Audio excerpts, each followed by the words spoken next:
sobre esse tema tão especial que vai ser sobre as solas da reforma. Ótimo!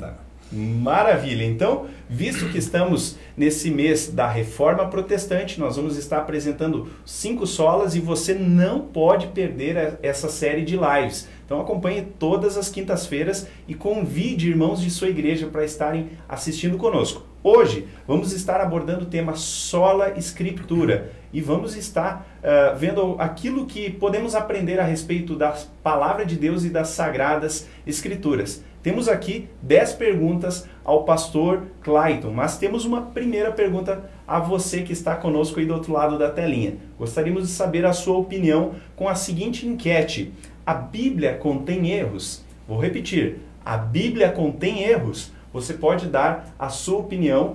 No segundo bloco de perguntas, vamos estar trazendo aquilo que o público respondeu nesta enquete. Bom, nós vamos para o primeiro bloco de perguntas e para mim, que sou entrevistador, é fácil fazer as perguntas. Para o entrevistado, para o nosso convidado, é um desafio responder, mas com certeza, pastor e doutor Clayton vai se sair muito bem nas respostas e com certeza vai abençoar aqueles que estão nos acompanhando. Pastor Clayton, já que nós vamos falar dos 5 solas da Reforma, seria interessante saber um pouquinho o que é a Reforma Protestante e o que nós, cristãos do ano de 2020, temos a ver com isso. Isso diz respeito a nós, a nossa fé? O que o senhor tem a dizer? Muito boa pergunta. Para a gente entender sobre as 5 solas, a gente precisa entender um pouco do pano de fundo que estava acontecendo lá há 500 e poucos anos atrás, que fez com que surgissem ali as 5 solas que a gente já vai apresentar um pouquinho melhor. Na verdade, em 2017, nós celebramos os 500 anos da Reforma. E a data base para isso é 31 de outubro de 1517, quando Martinho Lutero afixou na porta da igreja de Wittenberg as famosas 95 teses, que eram um convite para um debate público sobre questões que ele não estava concordando com a igreja, né? Por isso essa ideia de protestante, né? Algumas coisas que não se concordavam, então vamos chamar para um debate público, vamos debater e vamos ver o que fica correto com isso, né? É claro que a reforma não pode ser resumida a essa data, ao 31 de outubro de 1517. Porque nós temos outros personagens, nós temos Calvino, Zwinglio, John Hus, Wycliffe, Menno Simons, Anabatistas, nós temos uma série de outras pessoas que contribuíram para esse período quando se questionou algumas coisas que a igreja oficial da época estava fazendo. Não podemos nem resumir a questão da Alemanha só, nós temos vários países no entorno onde isso aconteceu também.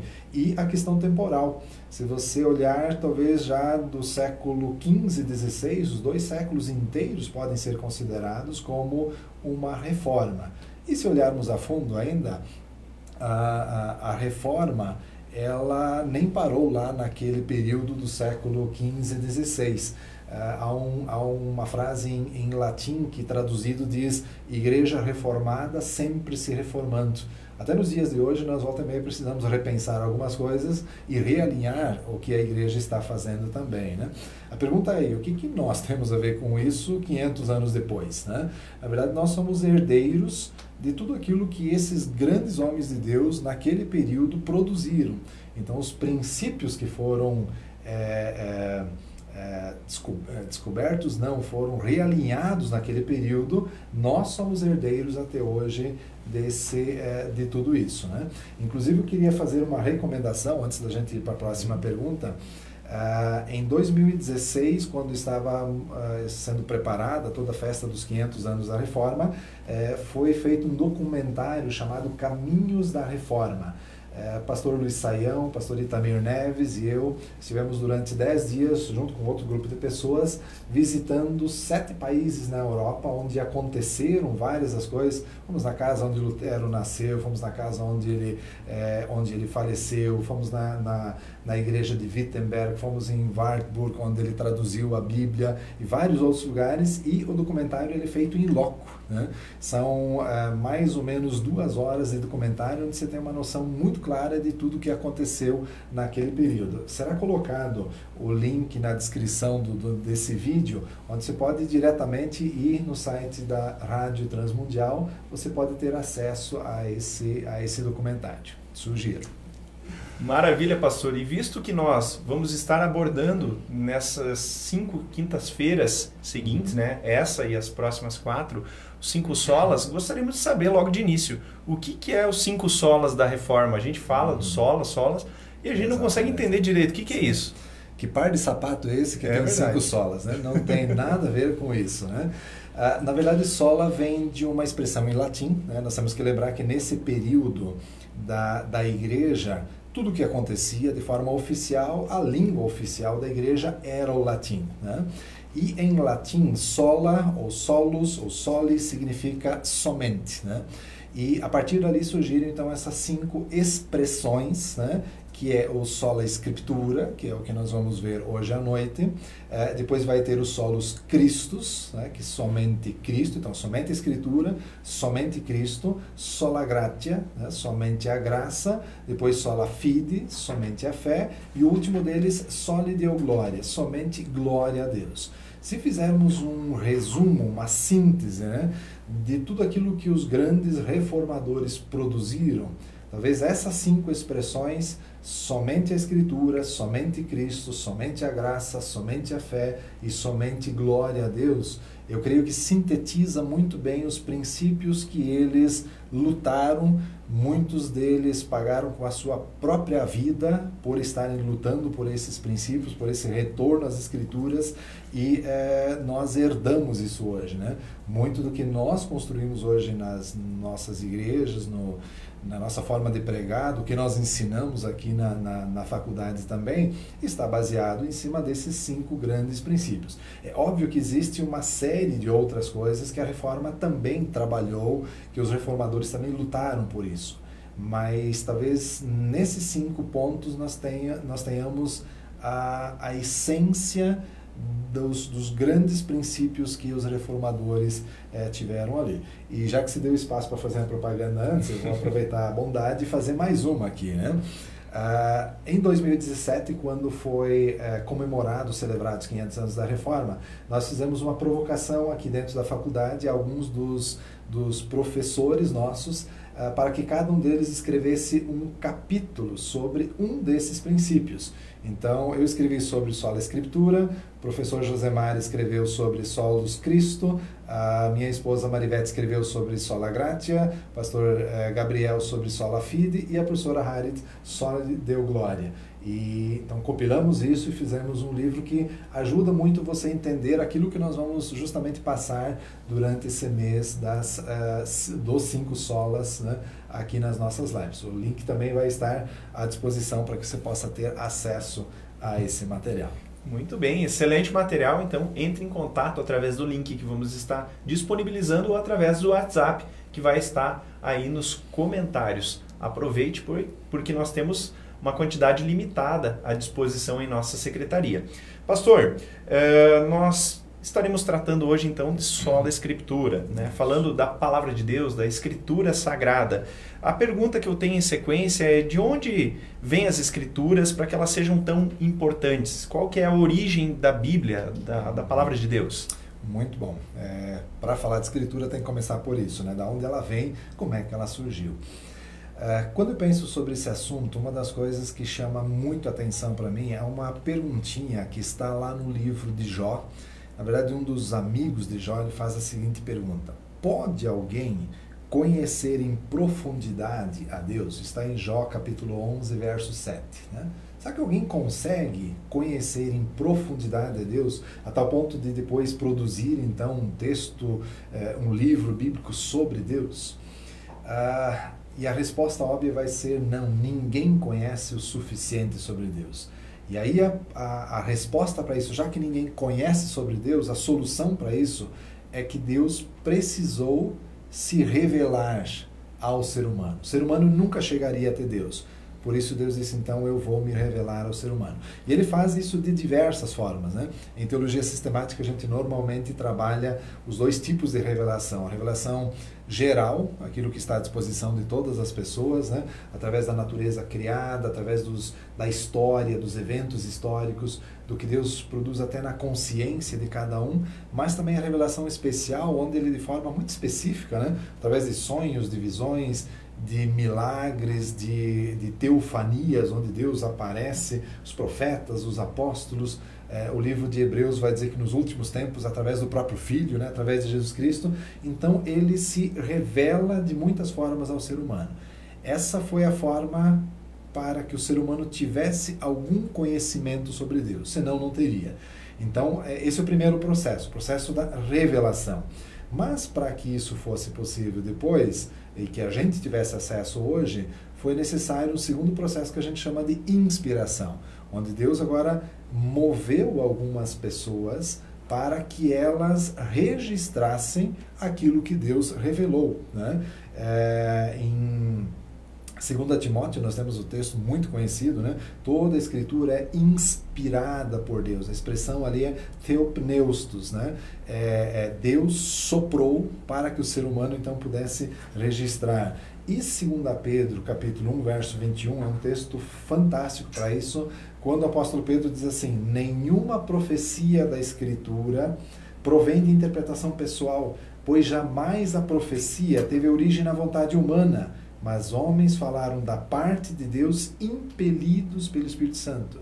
Não é porque o Paulo disse um dia assim, vou escrever uma carta aqui para fazer parte da Bíblia, né, 2000 anos depois. Não. É porque Deus impeliu ele pelo Espírito Santo para que ele registrasse alguma coisa que serviria tanto para aqueles destinatários originais, a igreja em Éfeso, em Tessalônica, em Filipos, mas que servisse para nós hoje também. Foi Deus que impeliu Isaías a escrever aquele material. Foi Deus que impeliu Lucas a escrever o Evangelho e o livro de Atos. E hoje nós somos, vamos dizer assim, de novo usando a palavra de antes, herdeiros de tudo isso e temos isso à nossa disposição.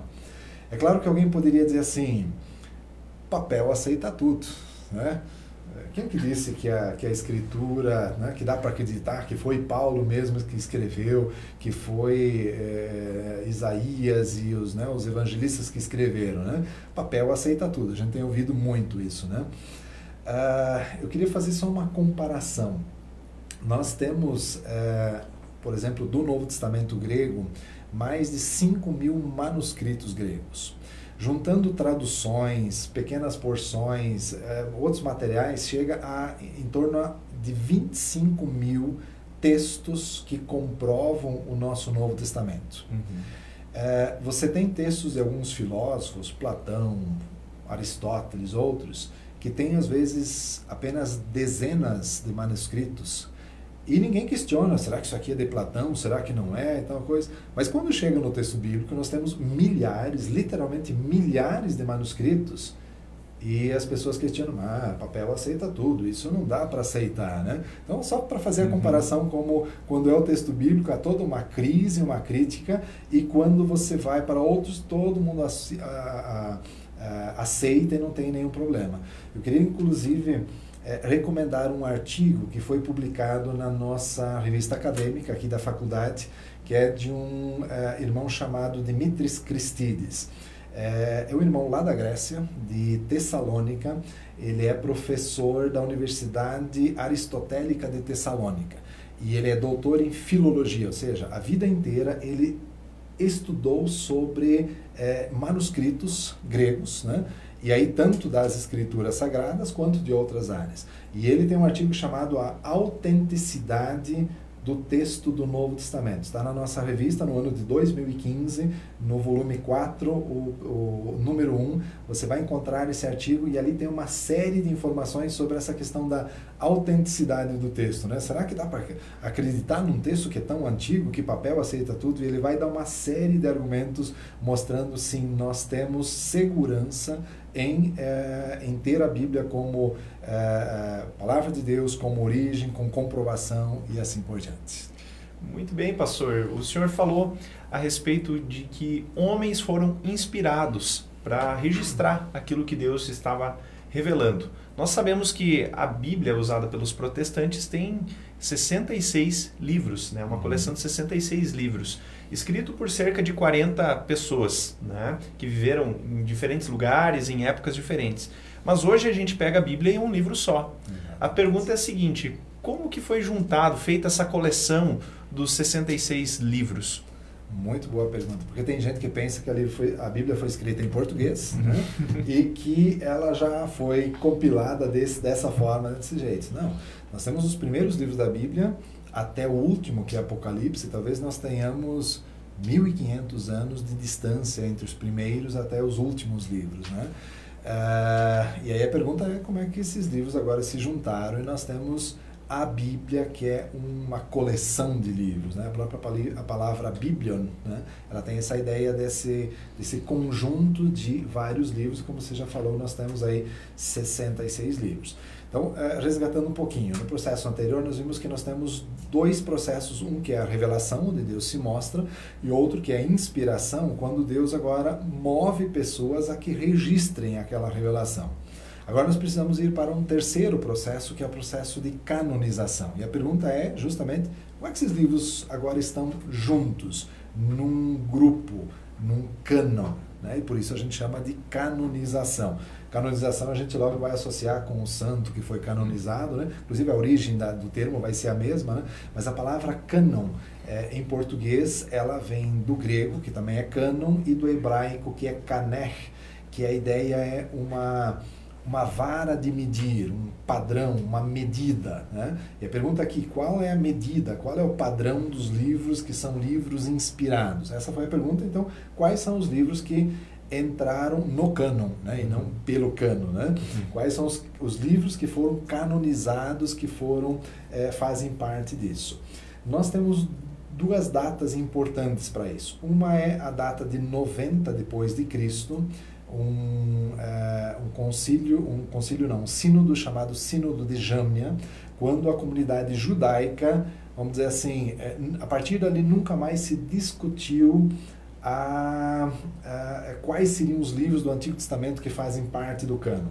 E em 397 depois de Cristo, num concílio chamado de Concílio de Cartago, a partir dali também a igreja cristã não discutiu mais sobre os livros do Novo Testamento, né?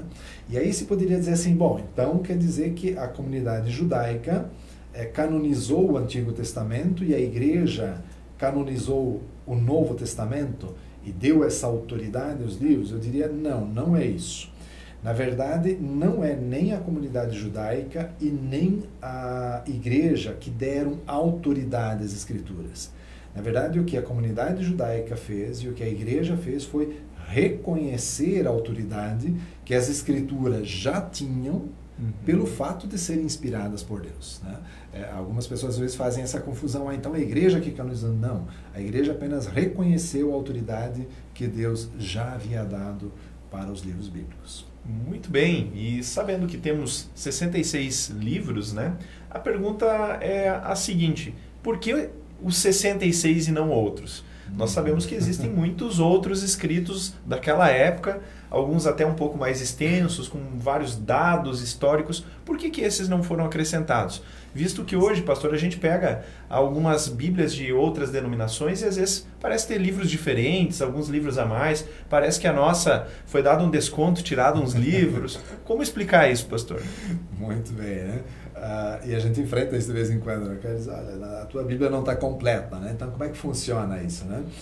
Especialmente as Bíblias de linha católica, eles vão ter 70 e tantos livros, enquanto as Bíblias utilizadas em contexto de igrejas evangélicas são 66 livros. Aí nós vamos ter lá Macabeus, Eclesiástico e Sabedoria, uma série de outros livros lá, Judite, Tobias, né? Que não estão na nossa Bíblia. A pergunta é o que aconteceu, né? Eu queria colocar primeiro quais são as bases que a igreja e a comunidade judaica utilizaram para reconhecer essa autoridade de um livro, né?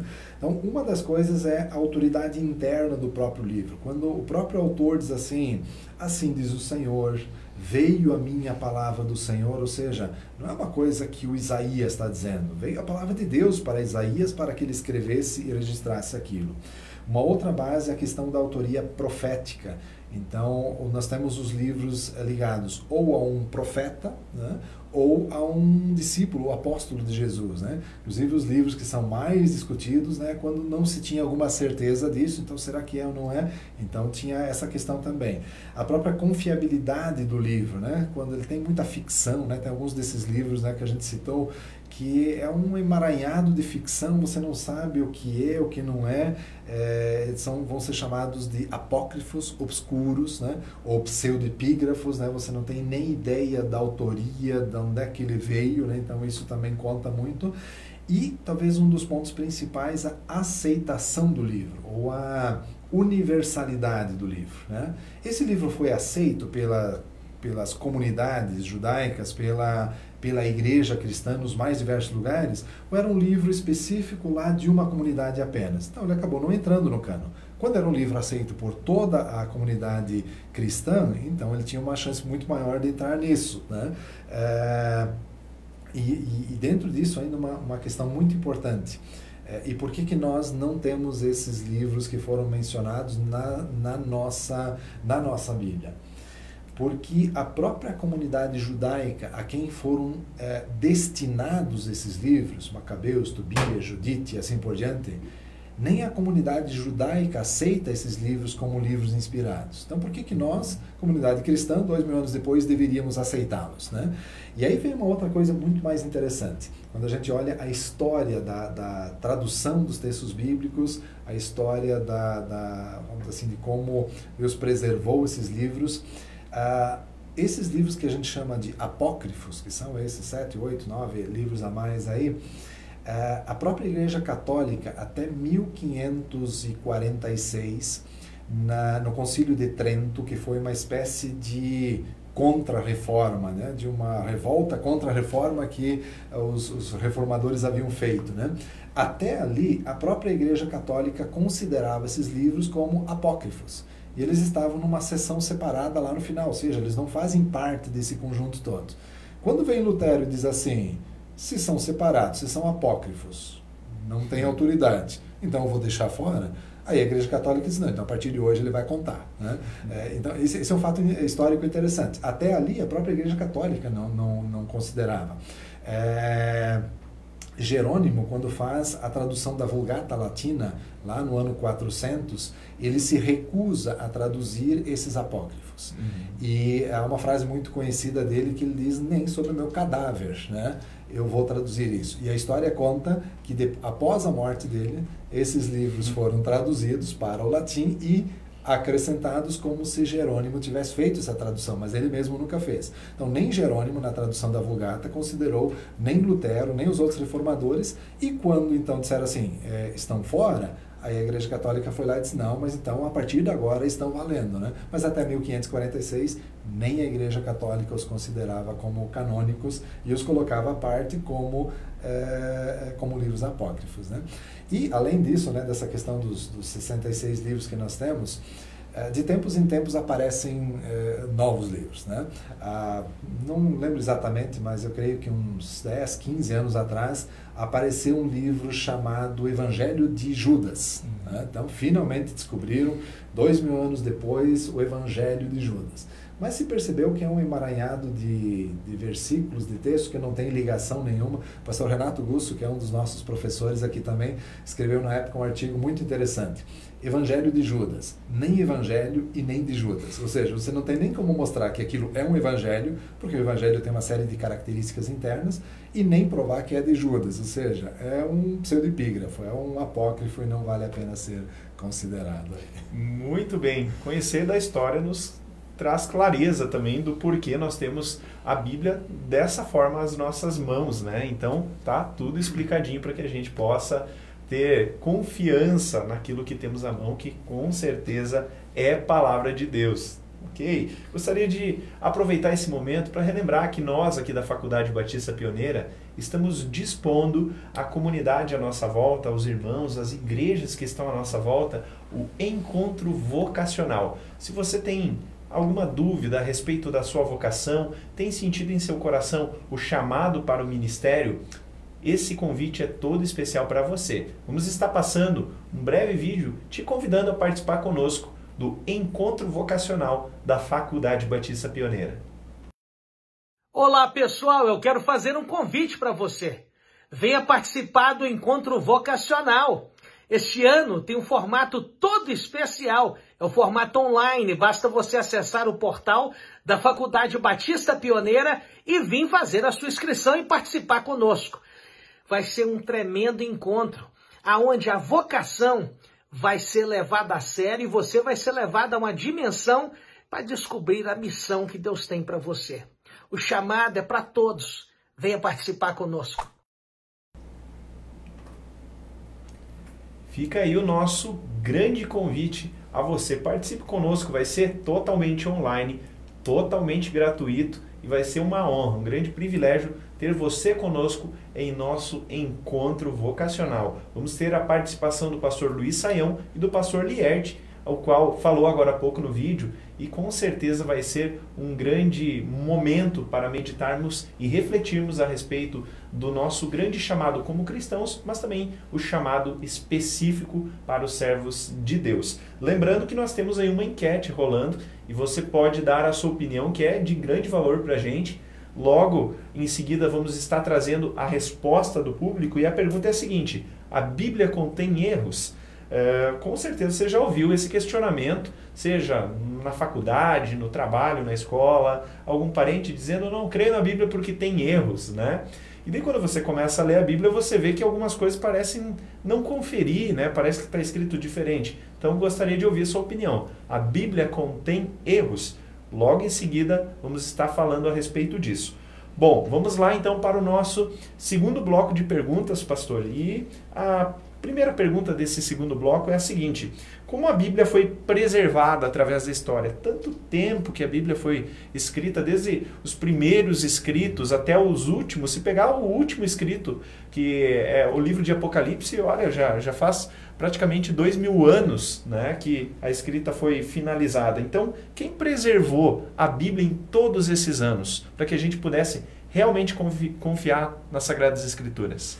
Muito boa pergunta. Quando você olha a história e o que já aconteceu e o que já tentaram fazer com as Escrituras, é um milagre ver que a Bíblia ainda está à nossa disposição. É óbvio que você olha hoje, que você tem no seu smartphone, você tem 10 versões diferentes, na prateleira da sua casa você tem 5, 6 Bíblias também, mas alguns anos atrás não era assim, né? Quando você dizia assim: eu quero uma cópia das Escrituras, né? Bom, faz à mão então, né? Até 1500, até a invenção da imprensa, era tudo manuscrito, né? Então, hoje nós temos uma série de facilidades e de a propagação dela. Mas como é que aconteceu isso durante a história e o que Deus teve que fazer para que isso permanecesse? Eu tenho alguns versículos que para mim chamam muito a atenção. Um deles, Mateus 24:35, os céus e a terra poderão passar.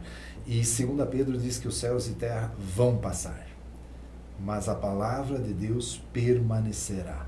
Não é o ser humano que diz assim: eu vou guardar bem, eu vou proteger.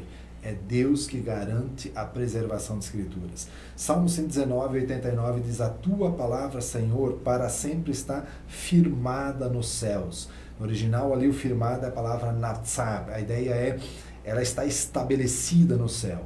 Não é porque o ser humano fez um monte de cópias e enviou para várias pessoas e colocou em várias bibliotecas e cuidou disso. Não, é porque ela está estabelecida, firmada nos céus. E um outro texto ainda, Isaías 40, versículo 8, quando diz assim: seca-se a erva, cai a sua flor, mas a palavra de Deus permanece para sempre. A palavra que tem no original ali para permanecer é iakum. E a ideia, permanecer talvez não seja a melhor tradução. A ideia é, mesmo que ela for, a ideia é de um arbusto, de uma cana, de alguma coisa assim, que ela pode ser derrubada, mas ela vai se levantar e vai brotar de novo. E quando você olha a história da Bíblia e tudo que já aconteceu, você vai ver que, por mais que ela tenha sido perseguida, ela se levanta de novo. E sabe por quê? Porque não é o ser humano que garante a preservação das Escrituras, é o próprio Deus. E eu queria colocar 2 ou 3 exemplos que são muito interessantes. A Bíblia foi perseguida já de todas as formas, né? Nós temos, por exemplo, a perseguição pagã. Durante o período do Império Romano, né? Diocleciano, ali na época do ano 300, ele ouviu que os cristãos são o povo do livro. Então, destrói o livro, você vai destruir o povo do livro, né? Destrói esse livro. E ele lançou um edito que qualquer pessoa que fosse encontrado com um exemplar de escrituras fosse amarrado e queimado com isso. E isso foi tão efetiva, essa perseguição, que 2 anos depois ele mandou erigir um monumento em cima de uma Bíblia queimada com a inscrição "Extinguiu-se o nome dos cristãos". Isso 303, 305. 10 anos depois, Constantino se converte. Dá para discutir se essa conversão dele é séria, é real ou não, isso dá para discutir. Mas ele, entre várias coisas, ao invés de perseguir a igreja, ele começa a proteger a igreja. E algo muito interessante é que ele manda fazer 50 cópias das escrituras e distribuir em todas as bibliotecas do Império Romano. Vai dizer assim, mas 50 Bíblias não são nada. Eu ligo para a Sociedade Bíblica do Brasil, mando vir uma caixa e eu mesmo distribuo. Volte 1.700 anos atrás, quando tudo era manuscrito, e ele mandou fazer uma cópia completa das escrituras para colocar em todo. Ou seja, os pagãos tentaram destruir a Bíblia, as escrituras, e Deus logo depois diz assim, não, eu vou distribuir para o império inteiro, e toda a biblioteca do império vai ter uma Bíblia, né? Mais à frente nós temos a perseguição da própria igreja. Lutero já era um homem feito quando ele disse, eu nunca vi uma Bíblia completa. Ele ia para a biblioteca, ele descobriu uma Bíblia acorrentada na biblioteca do mosteiro onde ele estava, e a partir dali ele não parou mais de visitar aquela biblioteca. Wycliffe, ou Wycliffe, como se queira dizer, ele foi um reformador inglês e ele trabalhou na tradução das escrituras também. E a história conta que, por conta dele querer traduzir as escrituras que estavam no latim para o inglês, para a língua que as pessoas entendessem, ele foi sentenciado à morte. A Inquisição quis pegá-lo, mas ele morreu antes da Inquisição chegar. E aí a história conta que quando chegaram, mandaram desenterrar ele e queimar o que sobrou do corpo dele, ou seja, só para garantir que ele não continuasse traduzindo, né? E que as cinzas dele foram jogadas num dos rios lá na Inglaterra. E um autor, de forma bastante poética, mas ele diz assim, as cinzas de Wycliffe foram lançadas num rio tal, que desemboca no rio tal, que desemboca no rio tal, que desemboca nos oceanos. E onde quer que as cinzas de Wycliffe tenham chegado, hoje temos um exemplar da Palavra de Deus. E por mais que pode ser um pouco poético, mas hoje você tem centenas, milhares de línguas nas quais a palavra está traduzida e ela chegou. Então, mesmo que o ser humano, mesmo que a igreja tenha tentado destruir as escrituras, Deus é quem preserva e Deus é quem faz com que elas permaneçam para sempre. Uau! Emocionante saber desses detalhes, né? Com certeza, no DVD que foi falado logo no primeiro bloco, deve ter muitos mais detalhes, né, que mexem com o nosso coração. Mas, pastor, agora trazendo para nós, os cristãos, hoje em dia, nós estamos falando de sola escritura. A Bíblia, as escrituras, são autoridade sobre a vida do cristão? Qual a relação das escrituras com a vida do cristão hoje? Eu diria assim, deveria ser. E nem sempre são, né? Nem sempre nós aceitamos as escrituras como autoridade. Na verdade, eu penso, e agora vou dar uma opinião pessoal, né? Nós estamos numa época onde as pessoas têm tremenda dificuldade com hierarquia, com autoridade. O professor em sala de aula não é mais autoridade nem para uma criança. O policial não é mais autoridade, o pastor não é mais... qualquer coisa que esteja como autoridade, a gente se sente ameaçado e as pessoas querem rejeitar, não serve mais, né? E, infelizmente, muitos cristãos têm colocado isso, inclusive, em relação às Escrituras. Então, aquilo que deveria ser uma autoridade natural sobre a nossa vida, bom, nessa área eu vou fazer assim, porque as Escrituras dizem desse jeito, dizem que eu, como cristão, devo ser assim. E a pessoa começa a questionar, não, eu faço do jeito que eu quero, eu tenho decisão, eu tenho a minha opinião, então há uma dificuldade muito grande. Quando a gente vai para as próprias Escrituras, e olha, por exemplo, como Jesus reagiu em relação às Escrituras. Lembra quando ele é tentado por Satanás? Ele não fica dizendo assim, né? Ele começa a citar a Escritura, simplesmente isso, está escrito e pronto. Isso mostra que ele sabia do poder que as Escrituras tinham e da autoridade que elas tinham, se submetendo a essas Escrituras também. Então ele se sujeita, ele aceita os milagres que as Escrituras têm, as profecias que são dadas, a ética das Escrituras. Jesus faz tudo isso em relação... É claro que quando nós temos Jesus, Escrituras era Antigo Testamento, porque o Novo Testamento seria escrito ali, né? Os próprios apóstolos se submetem à autoridade do Antigo Testamento, né? Você olha, Paulo está o tempo todo citando o Antigo Testamento, e ele não faria isso se não fosse autoridade. Mateus, para que se cumprisse as Escrituras, ou seja, ele está dizendo, olha, aquilo é verdade, tanto que se cumpriu agora, né? Os apóstolos de Jesus vão reconhecer depois também a autoridade do Novo Testamento, né? Pedro vai dizer que os escritos de Paulo estão no mesmo nível que as demais Escrituras, né? O Espírito Santo dá essa base também, e ele faria lembrar os escritores de tudo que eles precisariam registrar, é ele que impele os escritores. Então, você vê internamente na própria Bíblia os autores e o próprio Jesus reconhecendo essa autoridade. E nós, meros mortais, hoje queremos questionar, mas será que é assim? Será que não é? Será que a Bíblia é a palavra de Deus? Ela só contém em alguns lugares? Não, ela é a palavra de Deus e ela tem toda a autoridade sobre as nossas vidas. Certo, pastor. Temos aí a opinião agora dos nossos espectadores.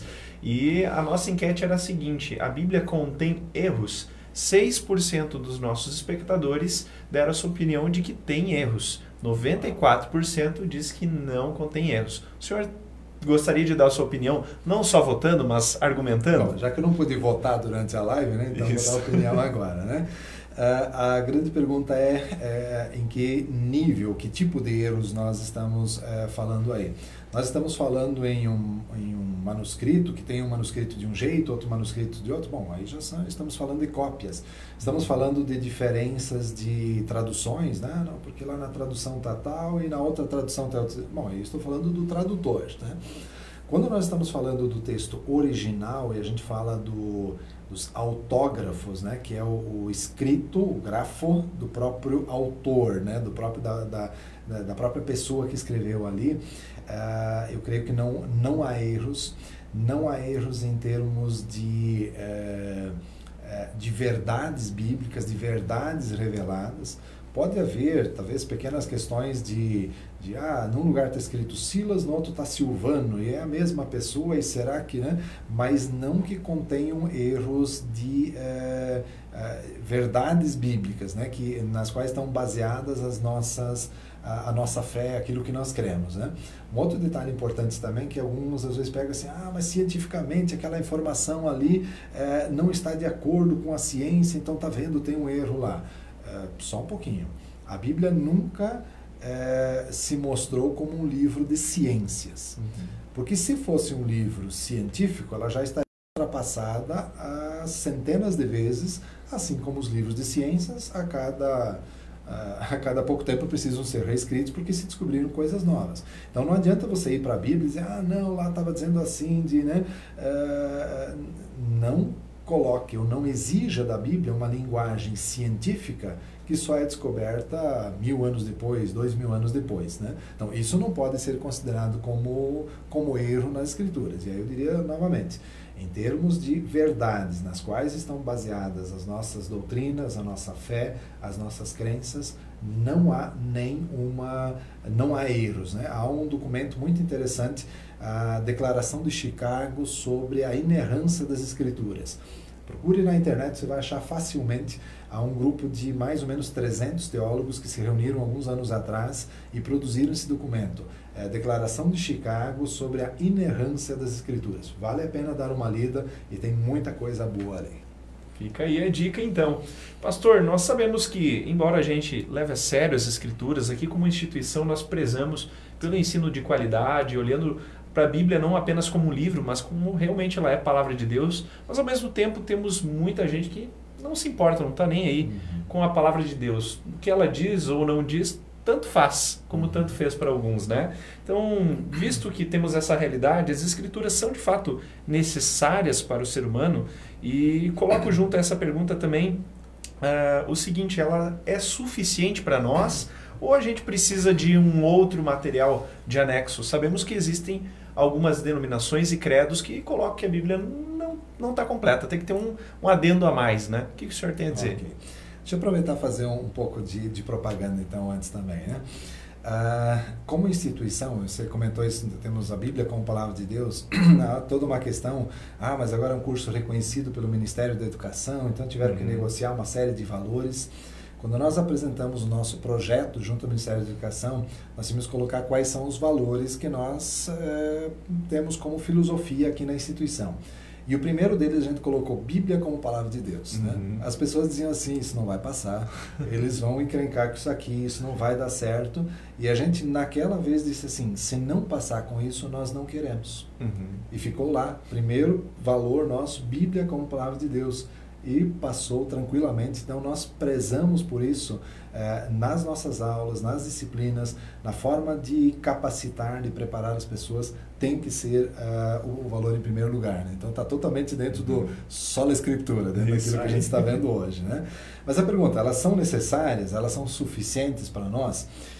Deus pode se revelar de uma série de formas diferentes. E Deus fez isso durante a história, né? Nós vimos antes sonhos, visões, uma série de coisas ou de formas diferentes que Deus se revelou. Mas a partir do momento em que o cânon foi estabelecido, foi fechado, eu creio que a forma como Deus se revela hoje ao ser humano e a facilidade que hoje nós temos da Bíblia estar à disposição de todas as pessoas é a forma que Deus escolheu para hoje se revelar. O texto de Romanos 10:17 diz assim, a fé vem por se ouvir a mensagem é ouvida mediante a palavra de Cristo. Ou seja, as escrituras são necessárias. E aí eu me alegro muito todo o esforço que é feito para que a Bíblia, isso desde os reformadores, né, para que a Bíblia chegue a todas as línguas, a todos os lugares. Há pessoas, a gente tem ouvido relatos de pessoas que gastam a sua vida, 30, 40, 50 anos da sua vida, traduzindo as escrituras para uma tribo que talvez quando ele terminar de traduzir, aquela tribo vai estar quase extinta já. Mas a consciência de que aquela tribo também tem o direito de ter as escrituras na sua língua, porque ela é necessária para que aquela pessoa possa ter acesso ao Evangelho. Né? Então, quando nós vemos isso e vemos as pessoas se empenhando para isso também, é muito legal isso. Mas, então, por um lado, ela é necessária, e a outra pergunta, por outro lado, é assim, mas tendo a Bíblia, ela é suficiente? Claro que é suficiente. Quero ler 2 textos aqui. Deuteronômio 4:2 diz assim, nada acrescente as palavras, Moisés dizendo, né? Nada acrescente as palavras que eu ordeno a vocês, e delas nada retirem, mas obedeçam os mandamentos do Senhor, o seu Deus, que eu ordeno a vocês. Ou seja, não tira nada, não coloca nada mais, e o que está ali obedece. Isso Moisés disse há 3.000 e tantos anos atrás. Quando nós temos o fechamento do Novo Testamento, em Apocalipse, vai aparecer assim, bem no finzinho, capítulo 22, quase encerrando o expediente lá. Declaro a todos os que ouvem as palavras da profecia desse livro, se alguém lhe acrescentar algo, Deus lhe acrescentará as pragas descritas nesse livro. Se alguém tirar alguma palavra desse livro de profecia, Deus tirará dele a sua parte na árvore da vida e na cidade santa que são descritas nesse livro. Né? Então nós temos lá no início, Moisés, nós temos lá no final, né, no último livro escrito dizendo assim, não tira nada e não coloca nada mais, e obedece o que está ali. E aí voltando para a questão do sola escritura e da luta dos reformadores, era justamente isso que eles queriam. Enquanto você tem um período histórico onde se colocou dogmas, tradição da igreja, uma série de outras coisas, e Lutero, Zwingli, Wycliffe, Calvino, esse pessoal lutou, deu a sua vida, muitos deles morreram para dizer assim, não precisa de outras coisas. A escritura é suficiente. Né? Então, por isso, só a escritura, somente as escrituras. Nada mais tem autoridade, ou nada mais é necessário. E o que nós temos nela é suficiente para as nossas vidas. Uau! Então, vamos para o nosso, finalmente, aqui estamos na penúltima pergunta, e gostaríamos de saber qual o impacto, qual a influência que as Escrituras tiveram na vida dos reformadores? A Bíblia foi apenas um livro muito interessante para eles ou afetou, ou interferiu, ou impactou, né, na vida deles, pastor? É muito interessante ler biografias desses reformadores e ver o que eles falavam, o que eles pensavam, né? John Wycliffe, né? Já falamos antes um pouco sobre ele, foi sentenciado à morte porque estava traduzindo a Bíblia para que pessoas pudessem ter na sua língua as Escrituras, né?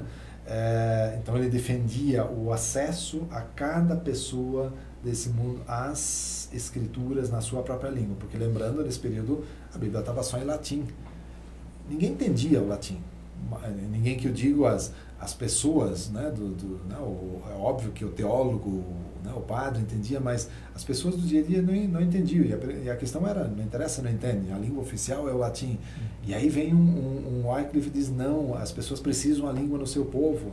O John Hus, que é um reformador tcheco, né, na cidade de Praga, ele foi sentenciado à fogueira, né, e nós estivemos nessa viagem dos caminhos da Reforma, nós visitamos a praça onde ele foi queimado, há um grande monumento hoje lembrando dele, porque ele defendia que a Bíblia é a única lei para a igreja e não precisa outras coisas, né?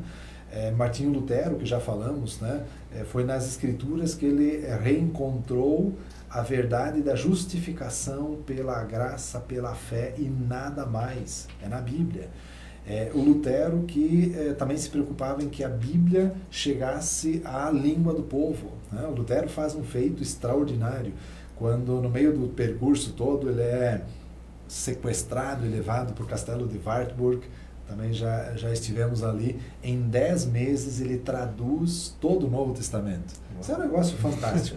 Eu sou professor de grego, trabalho isso há quase 20 anos. Nós temos hoje uma série de ferramentas, aplicativos, uma série de coisas que faz trabalho quase todo automático, e a gente sofre para fazer isso. O Lutero, em 10 meses, traduziu todo o Novo Testamento sem ferramenta, sem material nenhum praticamente.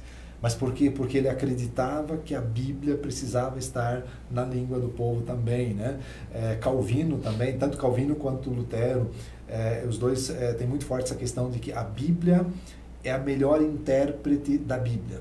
Então, se eu preciso entender uma questão da Bíblia, não é o que um intérprete oficial, o Papa, o padre, o pastor, não sei quem diz. A Bíblia é a melhor intérprete da própria Bíblia. Então, vai ler a Bíblia e a própria Bíblia vai te esclarecer sobre isso, né? Depois a gente entra nos anabatistas, né?